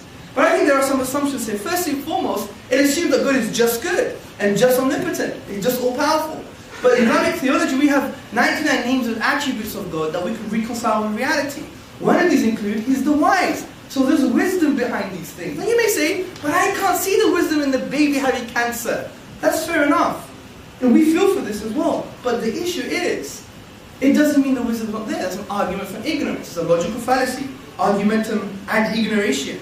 Also, it assumes that God doesn't have any morally justified reasons to permit evil in the first place. And I think He does. First and foremost, our primary purpose is not to have a party. It's not to boogie, okay? That's not our primary purpose. Our primary purpose is to basically know and worship God. That's the reality of who we are. Also, God created us for a test, and part of this test is to be tested with suffering and evil. As the Quran says, the one who created death and life. So He may put you to test to find which of you is best in deeds. He's the Almighty, the All-Forgiving. Also, God has given us free will. And this makes sense of personal human evil. Because if you didn't have free will, then it's like God making you do good all the time. If you made a universe that all human beings were always doing good, therefore there is no morality anymore, because it's like someone forcing you to do good all the time, which doesn't make sense of you being a moral agent in the first place. But I think the undercutting defeater to the problem of evil is actually, what do you mean by evil? Do you mean it's objective? It's real? If that's the case, then it necessitates God's existence. Because God is the only metaphysical grounding that makes objective values objective. Because God is the conceptual anchor that transcends human subjectivity. So for you to claim that there's objective evil, it necessitates God's existence. Now if you say, well, it's not objective, which I don't want to build a straw man, but I heard some of your stuff, you don't believe in objective anything. If that's the case, your argument is probabilistic. It's like me, which is not a very strong argument in the first place. Also, I don't know how long I've got left. 1.5 minutes. That's not too bad. Well done. I would like, if you can, for us to really start to engage with each other, especially the audience, especially the unique literary form of the Quran, because you didn't bring any undercutting defeaters to the unique literary form of the Quran. You didn't understand it by the sounds of it. You didn't bring any undercutting defeaters with regards to how the Quran talks about reality in a way that's not contingent on 7th century Arabia. The example I gave, you didn't address. You didn't even give any undercutting defeaters to the existence of God. You just have an issue about terminology, which is not undercutting defeaters. So really, from a philosophical perspective, you didn't break down the arguments. And the funny thing is, you never constructed any arguments for your particular worldview. Now, on the point of the Quran posing threats, well, the Quran is something very clear. Let's be holistic when we read things. It says, don't blame God what happens to you metaphysically. Blame yourself. It's the cause and effect from a spiritual perspective. God is not threatening you with this. In actual fact, the Prophet Muhammad, peace and blessings be upon him, he was so worried about human beings. He was the true humanist. Because he didn't want people to suffer in this life or the hereafter. He didn't want people to go to hell. This is why he wanted to spread the Islam as much as possible, to engage with human beings and just give them simply the message. And you have to realize that the Quran is an intellectual and emotional text that intrudes in the inner dimensions of man. And the way it does that is by asking questions. As I said before, وَكَذَلِكَ نُفَصِّلُ الْآيَاتِ لِقَوْمٍ يَتَفَكَّرُونَ. And thus we explain our signs in detail for those who reflect. Thank you.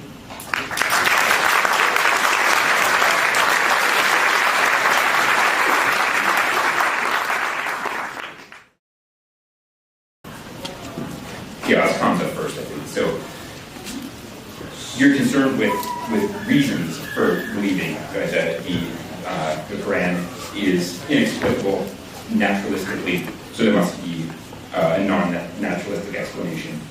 And you see the lack of agreement or the absence of a naturalistic explanation of the origin of the universe as both giving you reason to believe and as kind of making space for God.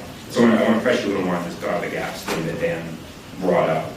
I want to know how you would react if over the next 5 years the community of astronomers and cosmologists all reached consensus on a naturalistic explanation of the origin of the universe. They thought they had, all agreed had a good case for just natural causes explaining the origin of the universe. I just wonder which goes. Does the commitment to reason or naturalistic explanations go, or does your faith go? This is a very good question, because it intrudes in the inner dimension of my own personal environment. And this is very good. This is the kind of question we should be asking each other, right? See, I think in Islamic theology there's no differentiation between faith and reason. The word iman, which means faith, actually comes from the word to feel secure. And to feel secure with the belief and have a yaqeen, a certainty of something. So, in our belief, we believe our belief must be based on a form of certainty. Now, that doesn't mean now you define rationalism as scientism. There's a difference here. You don't believe in a very kind of logical positivist 1960s outdated view on everything must be verified. We don't have that view.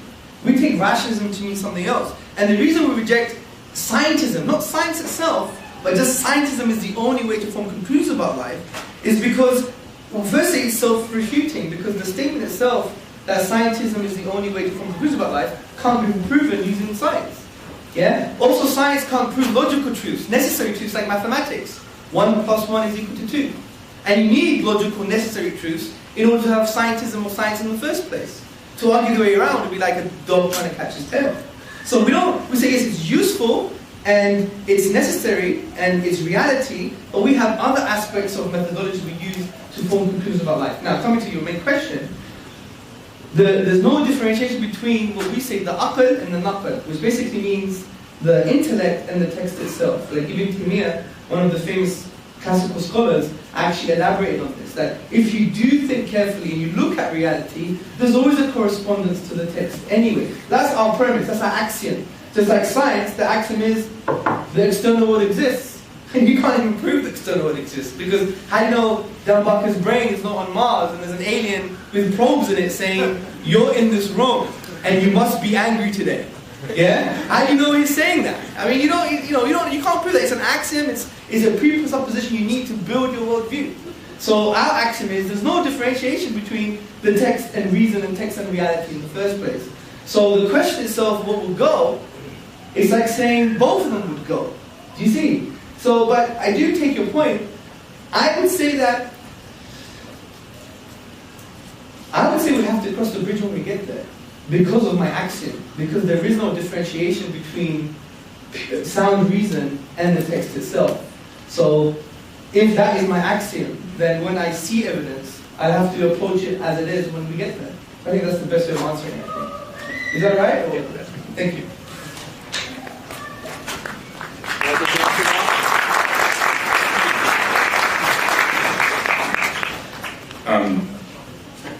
And I want to ask a similarly spirited question of Dan. So you also are concerned with being responsive to natural evidence, and the total absence of natural evidence is your main reason for saying rejecting belief in God is rational. But beyond that, you said that if you came face to face with God, you would reject him on the grounds of the existence of hell and the evil of the universe, right? He did a bad thing, and so you would reject submission to God. This is a different understanding of rational, right? That evidence responsiveness is it's for moral reasons that you would reject submission to God. And so I guess I wonder why you don't worry that that the revulsion you feel at hell, if it exists, why you don't worry that makes you insensitive to the sorts of naturalistic explanations that Hamza wants to offer as evidence for God.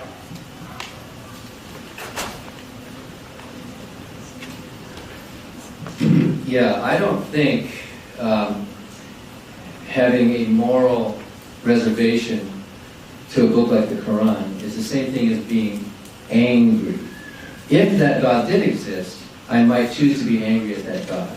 I think what's happening here is that what I say about the Quran and Allah and Muhammad makes you angry. And so you project that anger back on me. And you think that I'm angry, therefore, because you think what I'm saying makes you angry. So psychologically, I can't be angry at something that doesn't exist. And to answer your question, science is observation. Basic science is observation. Science builds from the bottom up. Science can test hypotheses from the top down, but the hypothesis falls if the observation doesn't fit. So if I did come face to face with a deity, and there was evidence and proof of it, and I could shake his hand or whatever, then my acceptance of the existence of that being could be very positive. It doesn't follow that I would necessarily respect and admire that being. I might say, okay, Allah exists, but he's beneath my dignity of worship. I would never bow down. I would never submit to them. I would rather spend an eternity in hell with the skin being burned off my arms and being regrown than pretend to worship such a monster that would create a thing like hell. Now when I say something like that, a lot of you get angry and you think, oh, Dan's angry, right? But wouldn't you be angry? Wouldn't you be angry at somebody who used threats of violence to make their point? As I said earlier, any system of thought that contains a threat of physical violence is morally bankrupt. If you want to call that anger, fine. I just call that a moral outrage at the kind of thinking that has for a book that contains thoughts like that. So I think it was Richard Feynman who said, it was Feynman, the first principle in science is that you should not fool yourself, and you are the easiest person to fool. If you come to a religion that you're born into or that you adopt, you are fooling yourself. You are deluding yourself. Science is a way to externalize and get outside of that and say, I'm going to follow science wherever it leads. Notice that Hamza did not actually answer the question. He just said we'll have to cross that bridge when it comes to it. But the question is very simple. Since we do know about thunder and lightning, Thor does not exist. Thor is gone. We have the day of the week. Thor does not exist. And if you're basing your evidence for Allah on a gap of a lack of understanding about the origin of the Big Bang, which is the argument that you presented today, was your leading argument of why it's consistent with Allah, his question is, what if that gap does close? What if it turns out that there is evidence for the multiverse? And by the way, the multiverse is admittedly a hypothesis, but so is God. They're both hypotheses. By the way, the multiverse is a simpler hypothesis than a creative being who has this complex mind. That takes more. If you're going to follow Occam's razor, a multiverse is a simpler idea than this idea of this being that exists without any explanation of its own. So you did not answer the question, and I think I did answer your question. I would believe, yes, if there were evidence, I would believe, and I would say I was wrong. I would admit it, but it doesn't follow that I would admire or respect any of those gods in the revealed religions.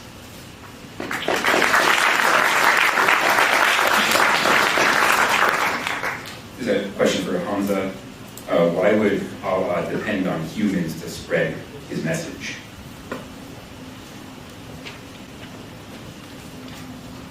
Thank you for the question, dear questioner. Why would Allah depend on humans to spread his message? Well, there are two things here. First and foremost, we believe that is we don't guide people, we don't bring people to the truth. I mean, we believe that, between the fingers of Allah is the hearts of man.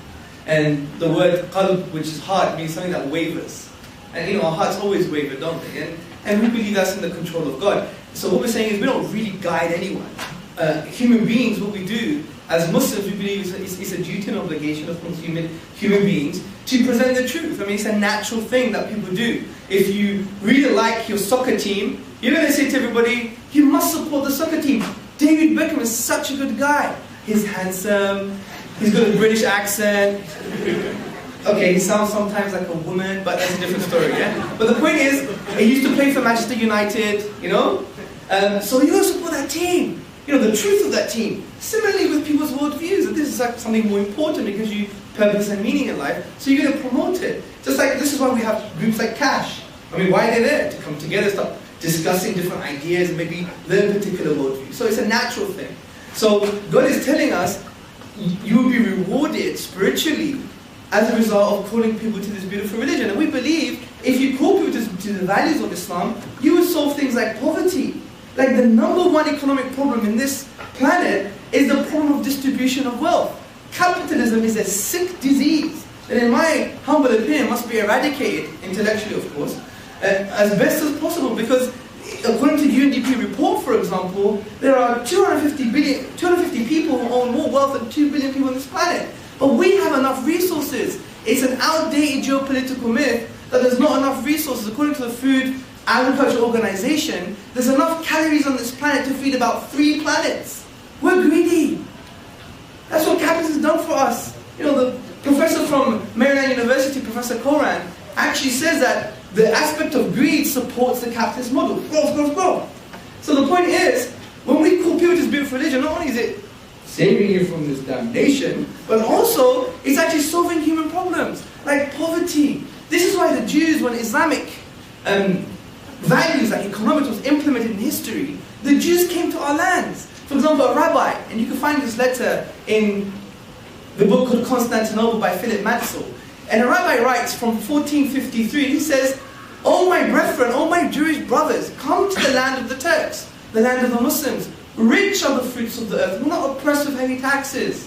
We have freedom and we live in peace." That's because some of the values of Islam, like economic justice, the distribution of wealth, was apparent. This is what we want for people as well. It's not just about this kind of metaphysical thing, we're going to save you from hellfire, you're going to feel closer to God, you're fulfilling your own purpose, which is all very important, but it's also about dealing with human problems. And we believe we should be having discussions, what does Islam have to say about economics? These kind of amazing things, and we believe that we have the solution, which is solving the issue of distribution of wealth. If you look into the zakat system, the alms giving and the supererogatory giving of charity, and the aspect of removing interest, and the resources of a particular land belongs to the people, not just to the elite. When you see this principle, you see an amazing economic model. So we want to call people to these values too. So to answer the question, which maybe you think I'm answering the question, is that God is asking us to call people to peace, and that's the reality. Peace in this life, and peace in the hereafter. This is why God uses human agents to do that. And that's the sunnah, which means the way, the method of God. He always sent messengers to communicate. And what better thing to sit down with another human being and just to communicate with each other. Imagine you sent an angel or something. You can't relate to an angel. We're not angels, surely. Yeah? We relate to human beings. That's probably the most rational, logical thing to do. But I hope that answers the question. Thank you.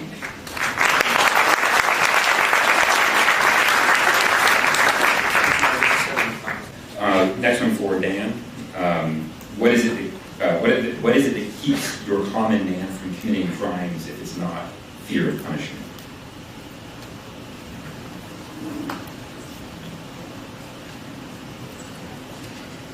There are some people that do need the fear of punishment.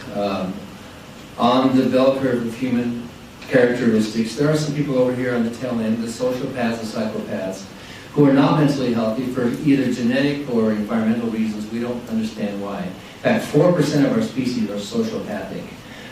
We do need to build jails and have systems of justice for those people. But the general body, most of you in this room, I think, it's not the fear of punishment that's making you be good. Are you trying to tell me that if it weren't for God or for the law, you're going to go out and start raping and killing? Is that what you naturally are as a human being?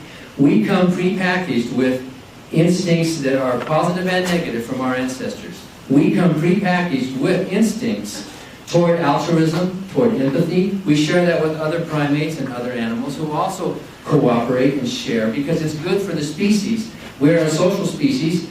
We evolved from ancestors who found it beneficial to cooperate and share and have these altruistic, empathetic impulses. Why do you hold the door open for the person next to you? Why do you, without thinking, reach to grab a baby that's falling? That happened to me once. These are natural instincts. We're naturally good people on balance. It depends where you fall in that bell curve. So we don't need laws for that. We only need laws for the extremes. If you read the headlines, it makes it look like, whoa, the human race is really violent. But actually, Stephen Pinker's new book, The Better Angels of Our Nature, shows we are actually less violent now than ever. Leave human beings alone. We are a peaceful, loving, caring, sharing bunch of people. Those are headlines because they're headlines. When you see a horrible headline of some horrible thing that somebody did, a Christian or a Muslim fundamentalist or an Orthodox Jew or whoever, or an atheistic Stalin, you see them doing some horrible things, you think, what's the first thing you say? What an inhuman thing to do. We assume that the human thing to do is good, kind, sharing, compassionate, altruistic, which comes with us through our evolutionary heritage. So, I can tell you right now, I'm not holding the door open for the person behind me because I'm afraid I'm going to be punished if I don't, or because I want reciprocal altruism from that person if I don't do that. By the way, there are other studies that contradict the studies you show about charity and the religious. George Barna, for example, he's a born-again Christian, has studied born-again Christians, and he says there's no difference. In fact, atheists and agnostics are underrepresented in prisons. And besides, it's irrelevant. If some people do need religion to be good, to be charitable, that kind of diminishes their moral impulse for being good because they're afraid of going to hell or because they want to get rewarded in a heaven forever. But the average believer, it's kind of like saying, oh, look at how the behavior of children improves dramatically during the middle weeks of the month of December. The promise of Santa Claus, and look at how things improve. Well, if you need that, well then by all means let's believe in Santa Claus, because believe in Santa Claus improves the behavior of children. Does that mean Santa Claus is real? That's a totally different question. If belief in God does improve people's morality, that doesn't mean that God is real. It just means they're externally motivated to do good rather than internally motivated.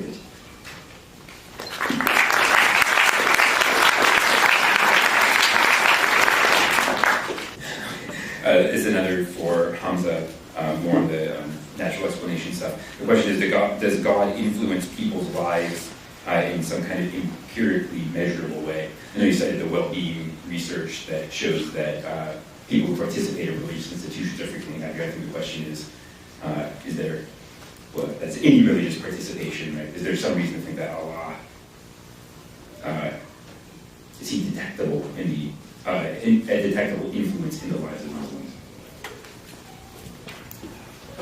That's a very good question, which relates to the comment Adam Barker was actually talking about when he's saying there's evidence that born-again Christians, there's no correlation between differences of religious or atheist groups.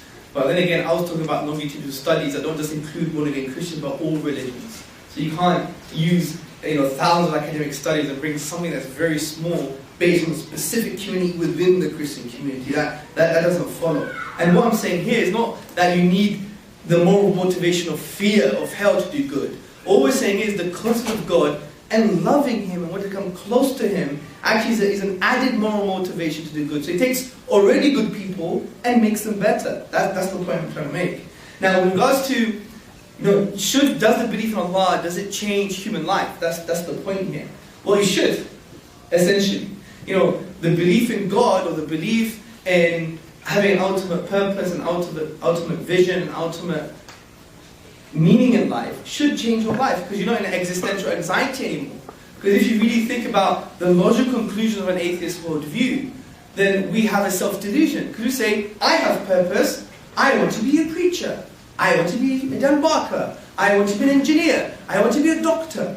But it's self-delusion because it's basically saying, let's pretend to have purpose. Because the underlying reality of our life is almost purposeless. And this is why the French existentialists like Jean-Paul Sartre and many others who talked about the nausea of existence. Albert Camus, the half-French, half-Algerian philosopher, said existence is nauseating because it's purposeless. Why is it here? Arthur Schopenhauer, what did he say? He wrote an essay on suicide. So he did Hume, by the way. And basically, Arthur Schopenhauer was basically saying, I wish the universe never existed, because he really thought about existence itself. And I would argue that many of us, we don't think about existence anymore, what it means to exist. You know why? We have the iPhone, we have email, we have Facebook, we have Twitter, we have kids, we have 9 to 5.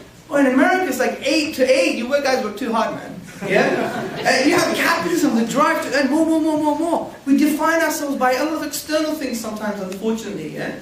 So the point is, we have all these things that veil our thinking. There was a Times magazine study done that took normal professionals and said to them, think about your life for 12 hours. No work, no nothing, think. 80% of them, more than 80%, they broke down. Because they suspended those existential questions. What does it mean to be me? What does it mean to exist? And that's why the Quran talks about this existential question, saying, if you reject God, God will make you reject your own self. Because worshipping God is so intrinsic to who you are. Because you're going to worship something anyway. You submit yourself to the pilot when you're on the plane. You know they're on the plane, the pilot's saying, I don't want to submit to you, let me ride the plane.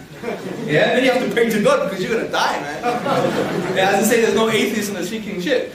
Which is quite interesting because there was a study done about the Titanic, right? And when there were people like basically on the boats and they were freezing or died of pneumonia or whatever they call hypothermia, and all the atheists were actually, guess what they were doing? They were praying. They were praying. What else are they going to do? You must have prayed. Yeah? So that was quite interesting. I thought it was a funny thing to add anyway. I can send you the link to BBC Files. BBC British something broadcasting, yeah? Anyway, so the point is, God should have an effect on your lives. And we believe adopting the concept of oneness of God should have an effect on your life. Think about it. If you accept that there's one powerful deity being that you should worship and that's your life, that frees you from the shackles of creation. It shouldn't give you an inferiority complex anymore. It means that you don't have a lack of self-esteem. It means that you can't blame aspects of the material world for your problems. You take responsibility now. You don't have this kind of abstract determinism like, oh, it's social conditioning, I'm always going to be like this. That's what the Quran says, take responsibility. It's a very existential point it's trying to say. Now, think about this point that we believe in the Quran. We say, La hawla wa la quwwata illa billah, which basically means there is no true power apart from the power of God. Imagine you internalize that. Imagine what that can do to a human being. It means that everybody in this room, or any material thing in the world, cannot prevent you from doing the thing that you want to achieve in life. Like, the material doesn't have true power, true efficacy. Because you see, the true power is God. Because everything happens as a result of His power and will. So that frees you. That gives you the intellectual and emotional space to create a new realm of possibility for yourself.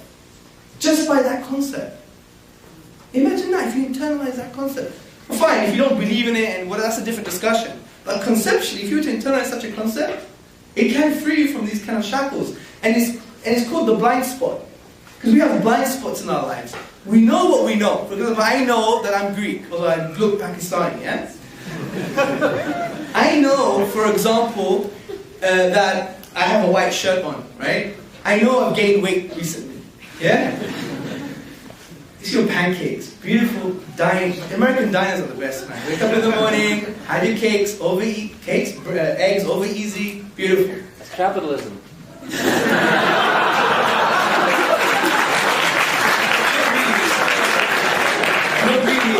It's called food. Yeah? It's a bit of a difference. I mean, communists don't eat, socialists don't eat. You know what? The only people that eat are capitalists. Yeah? Anyway, so the point I'm trying to say is, I know that I know certain things, but I also know that I don't know certain things. For example, I don't know anything about rocket science, so I know that I don't know about rocket science. But there's an aspect of our life that we don't know, that we don't know, that we don't know. And that's what you call the blind spot in your life. And you could only free that if you have concepts like there is no true power but God, because it gives you a new realm of possibility to achieve things that you can achieve. It's an existential point. It's quite deep, but it requires more discussion, but that's the point I'm trying to say. TikTok? Thank you.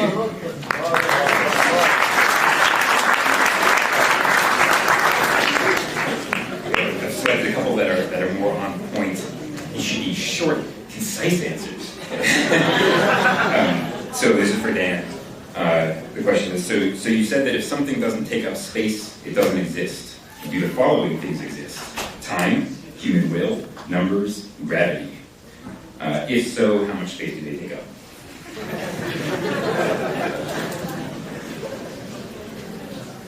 So who's the preacher? You're so influential, man. You barely touched on the answer, but I agree with you. I need a chance to preach. I was a preacher. Did you know the word reverend was a typo? Did you know that? The first letter was originally an N.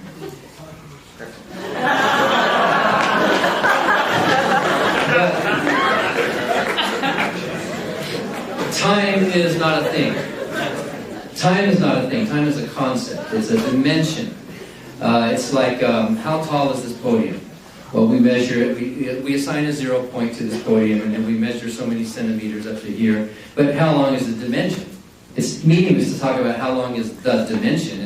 There is no such thing as a dimension. It's a concept in our brains by which we make measurements. So time and space, and those things are dimensions. The other concepts that we talk about, yes, there are many concepts that exist, but a concept exists only within a brain. Just because I have a concept of something doesn't mean that it exists out there. That's called reification. When a brain is functioning and it's making labels to refer to objects or other functionings of the brain, even the word mind is just a description of a function. There's no such thing as a mind. The only thing is the brain. Then these things can be measured. You can look at mental activity, you can look at neurons firing, and you can say, oh yes, that person is having a concept within their brain. But things like love and justice and free will, those are labels for concepts that define actions. They're not actually, you can't go out and buy love at a store. You can't go out and measure justice. You can't, you can use, physically. If a God exists, a God is a being with a functioning mind of some sort. Somehow this mind is functioning. And it's functioning in a complex way. This mind is functioning in a way that you would say, well, if you found a watch on the ground and it was functioning, you would have to say, wow, how can that just be functioning without a designer? Well, isn't the mind of the designer even more functional and more complex than the thing that it designed? If there is this all-powerful Allah, its functioning brain has to be some kind of a thing up there, and by the design argument reasoning, that God also has to have a God. Because otherwise you're just explaining one mystery with another mystery. You haven't explained anything. What evolution does is explains complexity not from more complexity, but how complexity arises from simplicity. So I think it's a mistake. Whoever asked the question, there's a tendency to reify a concept to turn it into a thing, and to think that in God is a concept, and in Hamza's mind, that concept becomes a thing. He actually thinks God exists in reality somewhere. He actually thinks that that idea that was in the mind of Muhammad is actually a being that exists somewhere outside of reality. He's reifying or deifying a concept.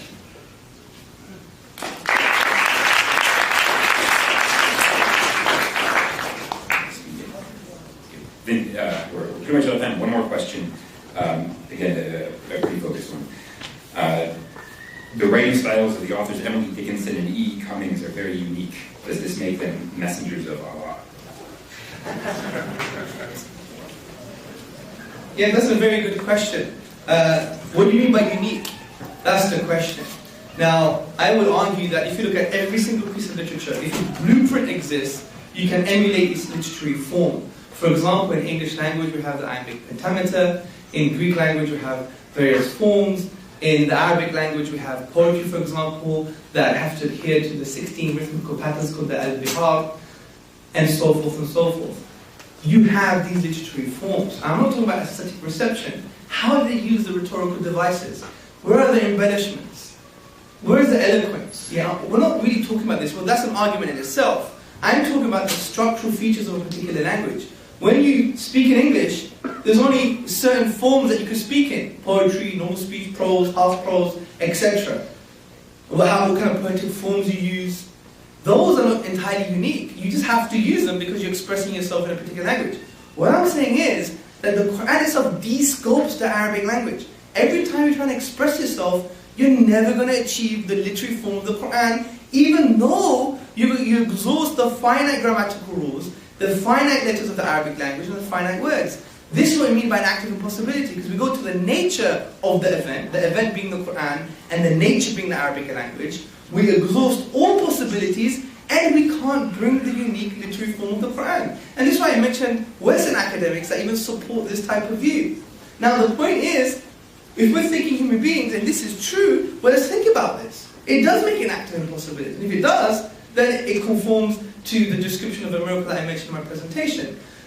It's a valid question, but even when you to look at these types of works, you would see that there are particular forms that can be replicated, as we gave the example of Shakespeare and many others. So this is an interesting subject. I mean, for more information, you go to my website, right? It's not selling anything, those articles, yeah? HamzaAndreas.com, and under Exploring the Quran, there is a chapter called The Challenge of the Quran, which has been authorized by scholars in Medina University in Saudi Arabia as well. And also, if you want more information, go to theinimitable.Quran.com. You can challenge it, let's have questions, let's have an email dialogue, let's have a discussion. And we basically see the Quran for what it is with regards to its linguistic and literary miracle. So I hope I answered the question, gave you more food for thought, and maybe an avenue to read around as well. An interesting book is Neil Robertson's book. Yeah, he was an Orientalist, and he was from Lancaster University in England, and it's called The Quran, A Contemporary Approach to a Veiled Text. It's in the English language, and it makes you understand the kind of uniqueness of the Quranic discourse. And he actually converted to Islam as a result of that. And it's a high academic study, but it's also done in a layman language. So it's Neil Robinson, The Quran, I forgot what I said. It must be, I don't know, what is it? That's it. A something. See what's happening now? It's just your energy, man. It's like it's engulfing me. No, I'm only kidding. Anyway, just type in Neil Robinson and the Quran. A contemporary approach to a veiled text. There you go. I found it eventually. Thank you. Anyway, very nice having you guys. Thank you for hosting me. I'm from Britain. I went through immigration, which was a great thing. Thank you. Thank you very much.